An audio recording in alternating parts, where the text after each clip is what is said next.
ઈ તો બધું ઠીક, તમારો છોકરો કામ શું કરે છે? ઓય ઉભા રહ્યો, જો સામે મોટું બિલ્ડિંગ દેખાય? વાહ, ઈ મારા બાપનું છે. અચ્છા, આમાં જો BMW પડી, ઈ પણ મારા બાપની છે. ઠીક હે.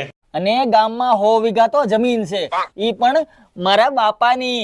મારે કઈ કામ કરવાની જરૂર નથી. એમ? આ 5 માળનું બિલ્ડિંગ, આ 4 વ્હીલ ગાડી અને ગામમાં 100 વીઘા જમીન, એ બધું તારા બાપાનું છે? એક કામ કરો ને, 1 મિનિટ સાઈડમાં આવો તો. ઓય, અરે બેહીને આપણું નક્કી જેવું છે. यही नहीं, अभी और सुनिए। બધું તમારું જ છે? હા, બધું મારું જ છે. જોવામાં તો બહુ રૂપાળા લાગો છો, તો છોકરાને શું કામ લગ્ન કરાવો છો? તમારે શું જોઈશે? મારે તો ખાલી છોકરી જ જોઈશે. એ બેટા, અહીં હાલ તો. જો તો બેટા, છોકરો તને ગમે છે? બધું એનું જ છે તો મને કાંઈ વાંધો નથી.